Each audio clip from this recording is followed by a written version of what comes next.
Sa ating linya ngayon si Mayor Benji Magalong po ng Baguio City. Good morning po, Mayor. Sir Ted, good morning po sa ating po mga listeners. Opo. Kumusta po sa Baguio ngayon? Well, napakalakas po kahapon na Sir Ted, nag-umpisa ng mga 7:30 ng gabi hanggang mga tatapos ng mga 1 o'clock, 1:30. Nagkaroon ho ng konting lal na siguro mga isang oras at mga bandang 10 o'clock.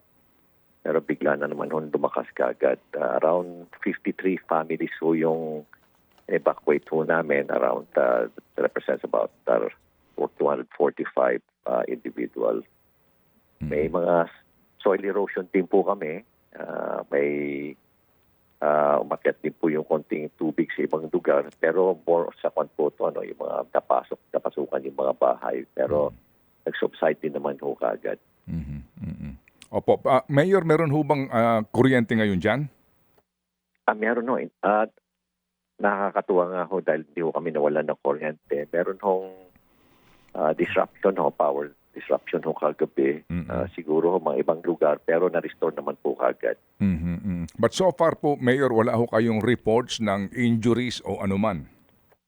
Sa ngayon po, Ted, kanina as of 5:30, wala pa po. Wala pa po kami reported na injuries. At ang aming mga kalsada, open po lahat. Although yung Canon, inopen lang po namin sa mga residente. Nagkaroon ng erosion sa Nagilian pero nabuksan naman po kagad.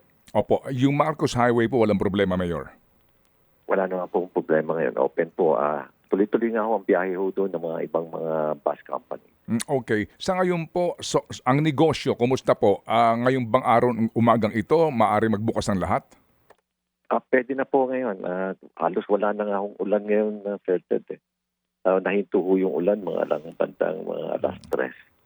Kaya napakabilis ho na wala din kagad. Kaya siguro na hindi ho kaanong naapektuhan ang siyudad ng Baguio. Ay, opo. Ay, salamat po naman kung gano'n. No need po to declare state of calamity. Dumaan po ito, malakas ang hangin, pero hindi po din ganun kabigatan pong ulan, Mayor. Yes, sir. Opo. At panuhog yung hangin. Medyo mataas ho yung altitude kaya hindi ho kami ganong tinamaan. Opo. O sige po. Sa ngayon po, Mayor, meron ba kayong kinakanlong na mga bakwet?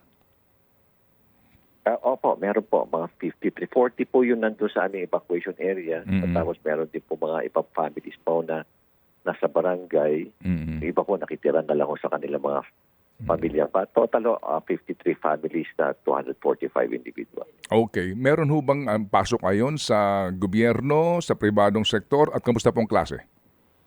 Started kahapon after lunch, dineclare ko na po na in all levels po wala hong pasok. Sa mga government offices. Ngayong umaga pa lang, morning lang ho, walang pasok. Mamayang hapon, meron na po. Opo. Sa eskwelahan po, may pasok ba sa hapon o bukas na po ang pasok? Ay, na po, full day pong walang pasok. Today, opo. O sige po. But tomorrow po, we anticipate po na meron ng klase bukas.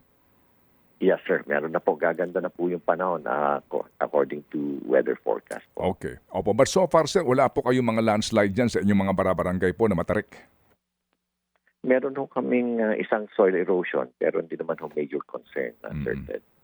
Okay. Wala din pong masyadong, may report ba kayo ng mga kalsadang nabarhan ng mga nagtumbahang puno o anuman? Diyan in the city, wala po. As 5:30, wala pa po. Pero ngayon, umiikot na ho yung mga tao namin. Malalaman ho natin kung may mga natumpang puno. Pero kahapon, kagabi ho, ang reported lang mga fallen branches. Ay, opo. Salamat po naman kung ganun, Mayor, na hindi po kayo napuruhan dito Yes, sir. po sa bagyong ito. Ano po? Okay, sige po. So, Mayor Benji, salamat sa informasyon at muli kami makikipag-ugnayan kung kinakailangan. Salamat po, Mayor. Maraming salamat din po, Sir Ted. Good morning po. Thank you. Mabuhay from Baguio City, Mayor Benji Magalong.